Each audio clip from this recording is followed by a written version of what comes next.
Lepo pozdravljeni, spremljate oddajo Ambienti, s katero se bomo še zadržali pri prenovah podstrešnih prostorov. Mlada družina si je že pred časom uredila dom v hiši staršev v nadstropju nekaj desetletij stare hiše. Čez čas, ko prvotna zasnova stanovanja, ki je bilo prepredeno številnimi stenami in manjšimi prostori, ni več ustrezala njihovim potrebam, so začutili potrebo po temeljiti osvežitvi. In temeljito prenovo so zaupali mlademu arhitektu, ki je zasnoval svetlo in prostorno domovanje. Pravo poezijo v odtenkih beline in sivine. Gregor, ko ste se vi kot arhitekt lotili prenove tele mansarde, v kakšnem stanju ste jo dobili v roke? Mansarda je bila, malenkost drugačna bova rekla, no, če se pohecava. Še vedno je bila tako zanimiva, ampak družina je potem, ko se je tudi med samo projektivo povečala še za enega člana, se je izkazala, da ima en kup nerodnih prostorov. In če pomislimo, da je kvadratura tega stanovanja slabih 110 kvadratnih metrov, je kar škoda, da se ti takšni neizkoriščeni prostori potem zgodijo. Pa to v osnovi je bil ta prostor že bivalen, izkoriščen ali je bilo to surovo? Tako. Družina je tule bivala, se mi zdi, že vsaj 5 let.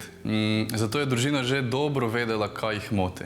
In je bilo lažje potem najti neke pametne rešitve, kako izkoristiti vsak kotiček tega stanovanja. Gregor, zdaj ta strešna konstrukcija ni čist običajna, ne? Je nekoliko nenavadna. Zelo netipična za stanovanjsko gradnjo. Posebnost te hiše je tudi, da je celotno nadstropje grajeno iz lesene skeletne gradnje. Spodnji pritlični del je zidani. Ta konstrukcija namreč ni bila mišljena, da bo vidna, ampak potem smo mi v njej prepoznali nek potencial.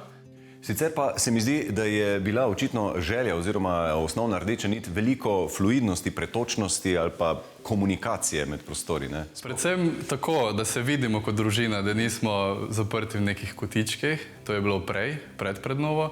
Zdaj pa, zakaj je sploh prišlo do tega krožnega sistema? Dimnik je ostal iz prejšnje zasnove stanovanja, žal ga nismo mogli premakniti ali odstraniti, ker ga koristi tudi starši spodaj. In potem je ta dimnik očitno narekoval tudi tale osrednji kubus, ne, ki je malo gardrobno, malo neke vrste pregradna stena, ali kako? To je večnamenski sestav, ki se dejansko zares prilagaja vsakemu prostoru posebej. Od neke globoke garderobne omare do plitke omare za čevlje. Potem pa na tej strani, ko smo pa zdaj, kamin in pa element s televizijo. Funkcionalnost je bila pri oblikovanju tega stanovanja, poleg estetike, na prvem mestu. Družina je imela zaradi prejšnje razporeditve dobro izdelane predstave o tem, česa noče in kakšno naj bo novo domovanje. Z oblikovanjem so poskušali vse te potrebe nagovoriti. Pohištvo v stanovanju je tako izdelano po meri za kar največji izkoristek prostora. Prostorna kuhinja, osrednji del bivalnega prostora z veliko delovne površine, je umeščena tako, da omogoča komunikacijo s celotnim stanovanjem, kar je, predvsem če imaš majhne otroke, vedno dobrodošlo. So bile še kakšne posebne želje naročnikov tukaj v igri? Iz tega stanovanja narediti še večje stanovanje. To pomeni, povečala se je ta na začetku stanovanja garderobna soba. Kopalnico smo povečali, na ta račun smo dobili prostor za prostostečo banjo in pa tuš. In posebne želje so bile tudi v tem prostoru utilitija, kjer smo združili dodatno shrambo za kuhinjo pa pralnico. Torej, prostor utilitija združuje dve funkcije. Prvo je dodatna shramba sosednje kuhinje. Torej, enostavno odpreva, hitro prideva do stvari, ki jih rabiva, in potem bolj, ko se bližamo proti oknu, bolj se začne ta del pralnice. Pralnica se začne praktično s pralnim strojem, sušilnim strojem, vse smo dvignili na višino. Ki sta na višini, bravo, ni treba se sklanjati. Torej, zasnova nekih teh praktičnih polic, da je upravilo in ravnanje s strojem čim bolj enostavno, hitro. Pod policami pa potem imamo tudi takšne predalnike, ker imamo perilo. Torej, smo zares probali razmisliti, kako funkcionira zdaj pralnica. Zelo všeč. Potem pa kar nekaj napora je bilo vloženega v ta sistem sušila. Torej, družina. Sušila so to? Tole so sušila, pokončna, ponavadi so vertikalna. In to pomeni, ko postavimo perilo gor, ga zapremo nazaj in tule imamo potem še naprej dovolj prostora za kakšne druge opravke. Zelo zanimivo, ampak je pa bilo verjetno zaradi tega potrebno neko dodatno zračenje, da ta prostor bolj diha. Tako je. Vseeno, ko sušimo perilo, se kar nekaj vlage sprosti v prostor. Ta ventilator je bil potem zelo potreben, da prostor funkcionira potem normalno, kot mora. Kopalnica se je povečala.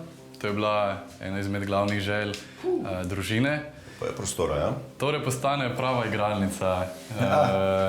Okrog banje, ogromno igrač, potem smo oblikovali neko posebno polico, ki služi za sušenje, brisač, ponavadi je to še polna polica igrač, kozmetike. Služi lepo kot ta nek prehodni element, ki servira najprej banjo in potem ta zelo umaknjeni v nišo tuš. Prednost takšnega tuša je ponavadi, vsako imamo skrbi čiščenje. Ponavadi so stekla tista, ki se jih radi izogibamo. V tem primeru pa ni stekla, ampak je izbrana keramika, kjer praktično skoraj ne vidimo vodnega kamna. Kontinuiteta materialov je vidna skozi celotno stanovanje. Keramika, uporabljena v kopalnici, se ponovi tudi na kaminu. Prav tako se skozi domovanje pretakajo nevtralni odtenki, ki so čudovito ozadje za barve in življenje, ki ga v prostor s svojo igrivostjo vnaša mlada družina. Umazano bele stene dopolnjuje sivo-bela nijansa pohištva, ki se spaja z lesnim dekorjem v tlaku. Vse skupaj pa lepo dopolnjujeta umetna in naravna svetloba. Vsekakor imamo pa tukaj primer racionalno izkoriščene velike hiše, ne? Starejši spodaj in ta mladi zgoraj v svojem raju. Ampak povezava je še vedno ostala. Aha, kakšna pa? Ohranili smo stopnišče, ki povezuje pritličje in nadstropje. To stopnišče je ostalo od prejšnje oziroma izvorne zasnove objekta. Vedno, ko rabimo kak nasvet babice, skočimo dol, ali pa če rabimo, da stari starši pomagajo popaziti otroke, vnuke, tudi vnučki potem šibajo dol. Seveda. Zasilni izhod. Zasilni izhod, ja. Izhod, kamor se gre na palačinko. Ja.